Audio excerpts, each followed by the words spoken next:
He is a Pro Football Hall of Famer. Here on behalf of Kay Jewelers, former Raider, former Chief Marcus Allen on the Rich Eisen Show. How are you, Marcus? I'm doing great, Rich. Good to talk to you, Pro. Good to chat with you. When you think of the Raiders-Chiefs rivalry, what do you think of? I think of how awkward it was for me to play the Raiders for the first time when I went to Kansas City. I mean, most of those guys are my friends, and it was they were almost like brothers. And you never really want to beat your brother. I mean, you want to win, but you don't want to beat them. You don't want to embarrass them.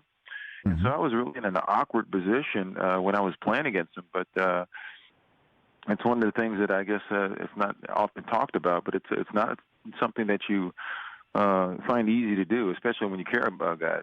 So when you put the helmet on, were you thinking about that during the game at any point in time, or it just went by the wayside the minute you started breaking a sweat? Well, no. I mean, it was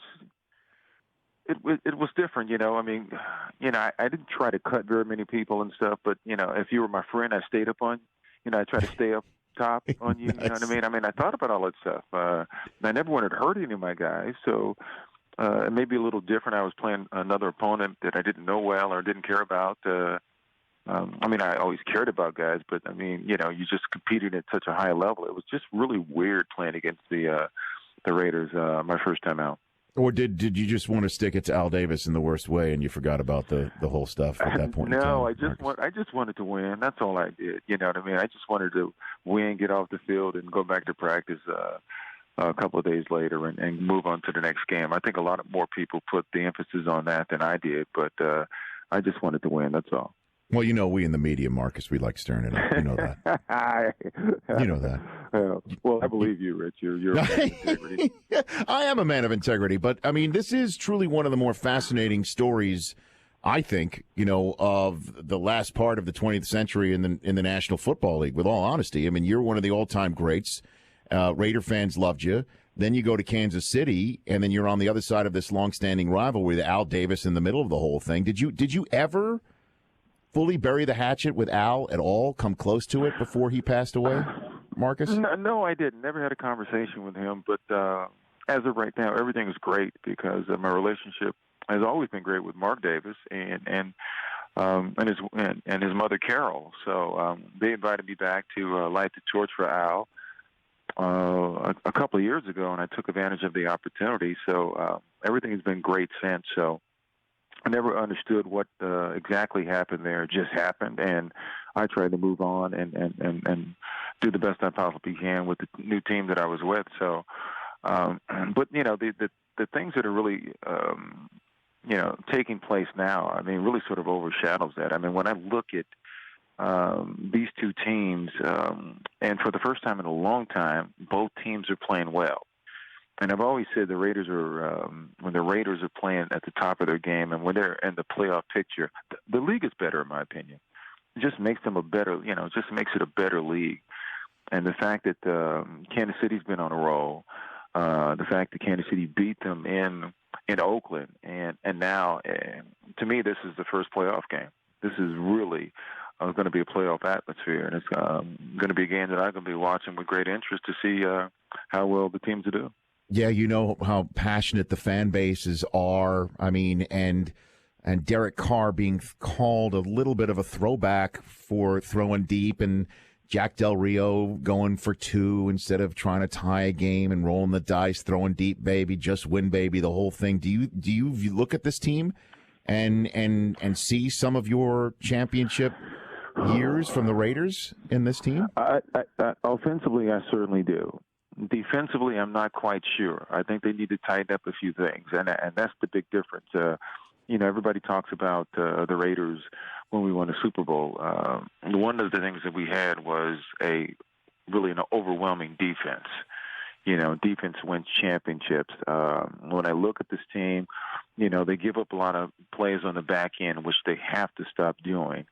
If you look at Denver last year, I mean, they didn't really have an offense. They won with great defense. So as much as the Raiders can put points on the board, they have to play better defensively and shut teams down, especially in the month of December and going into the playoffs. And what do you make of the Chiefs and how they, to me, Marcus, look more dynamic with all these young receivers and Hill and Wilson who can run like a deer, and Jeremy Maclin's expected back tonight, that they even without Jamal Charles look like the most dynamic offense the Chiefs have had in years, to me. Well, I think it speaks volumes to the job that Andy Reid has done, really. I mean, if you look at last year and this year, I think they've been the winningest team in football. I mean, they've played great, and they're formidable at home. They are tough to beat at home. I know that. I know how great that crowd is. I know how difficult it is to play there. So the Raiders are going to have their hands full going into Kansas City. And, again, I think it's great because tonight they say the playoff begins when? I don't know. At the end of December? Well, they begin actually in early December. They begin tonight on Thursday Night Football, so it's going to be great. That last week, Marcus, we got a close look on Thursday Night Football of the Cowboys and Ezekiel Elliott, who told Marshall, who you know very, very well, after the game that he doesn't believe in the rookie wall. What do you say about what Ezekiel Elliott's about to do, and do you think there's a wall out there he might hit over the next 4 weeks? I don't think so. When you're what is he, 21? Yeah, he's young. 20? Is he 20? Let's You're get not that. supposed to get tired at 20 years old. Mm-hmm. You know, that people, say the strangest things, talk about a wall or, well, he hasn't played that many games. At He's 21 21. years old or 21, you're not supposed to get tired at 21. Are you kidding me? But, I mean, I guess when Rich, after a Cowboy game, he should go. If they want to play a full court basketball game, he should have enough energy for that, and then go play 9 more innings. You know what I mean? At 21, you don't get tired. What is this wall they're talking about? Well, apparently everyone does hit it, I mean, but you could also say this, too. You take a look at the college football playoff system now, that Ezekiel Elliott played a couple of years of 15 seasons in college football when they play the Big Ten championship game. And so maybe that prepared him for what he's about to face right now. So, you're right. Training camp is longer. It's a 9 to 5, but at 21 still, I believe at 21, I could play 4 games a day if need be. Now, at 36, when I was in my or 37, when I was in my 16th year, maybe not so much. Pro Football Hall of Famer Marcus Allen, part of K Jewelers, here on the Rich Eisen Show. Couple minutes left. Have you or any of your fellow Hall of Fame running backs tried to take Eric Dickerson's Twitter away from him over the last couple of weeks, Marcus? Oh no! Has he gone crazy on Twitter? Oh, my gosh. Eric is one of my best friends. One thing I do know there is. If Eric says he is not going to the game, I guarantee you Eric is not going to the game. He said that, and he's retweeting a lot of people saying that they're not going to the game either. He has not been shy about retweeting people who have backed his stance with Fisher and the Rams right now, Marcus. Well, it's sort of disappointing to see that transpire. I really don't understand it. If I had heard that I guess the players and the organization or coaches were didn't want him on the sidelines. Was like, when I was playing, it's like, I don't care who's on the sidelines. They're not going to stop me from focusing on what I got to do. So it's kind of strange, but hey, such is life, man. And when you were on the sidelines, my third-hour guest was your coach for much of the time, and with the Raiders, Tom Flores. Why is he not with you in that bus room in Canton, Rich? I Marcus? don't have the slightest idea. I get so disappointed by the criteria.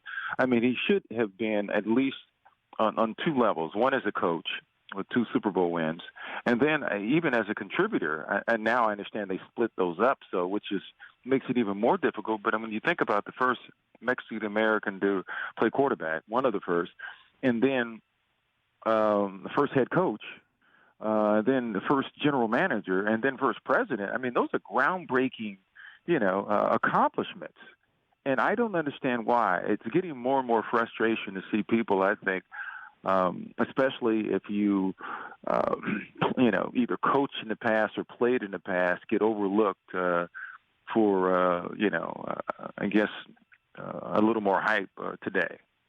Well, does it bother him? In advance, because I'm going to ask him about it in hour 3. I'm sure it does. I'm sure Tom's a prideful person, and I'm sure if you look at him, he would match his credentials up with a lot of people. I mean, who hasn't won 2 Super Bowls and not in the Hall of Fame? I don't know. Is there anybody?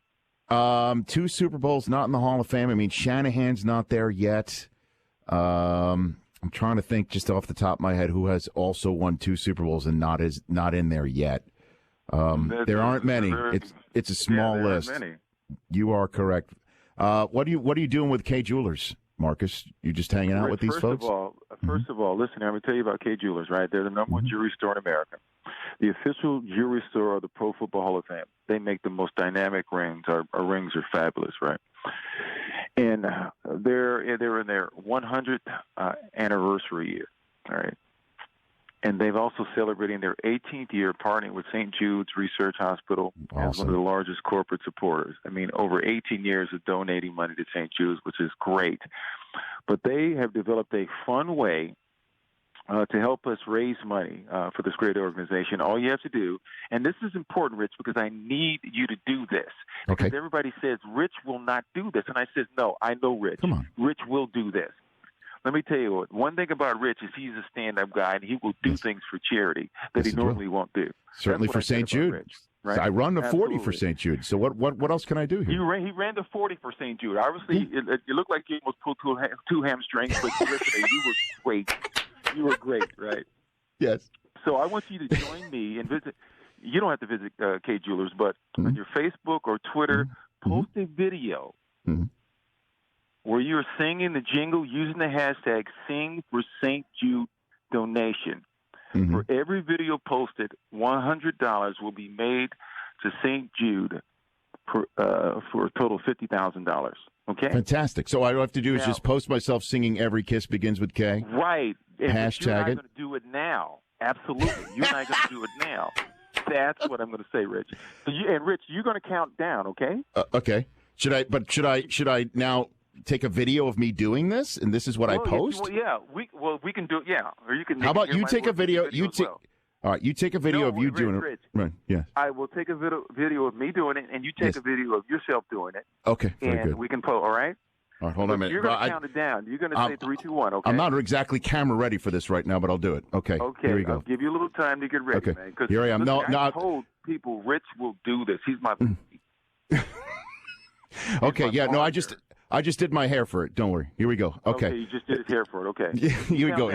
In 3, 2, 1. Every kiss begins with K. Oh, I didn't press record.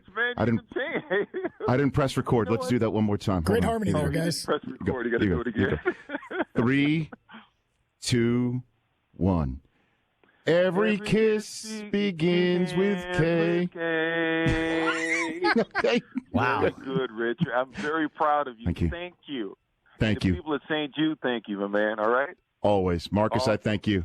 You take care. You're the best, bro. You got it. Yeah. Tell Dickerson to get off Twitter. Just tell him. All right, I will. Okay, do it. It's Marcus Allen.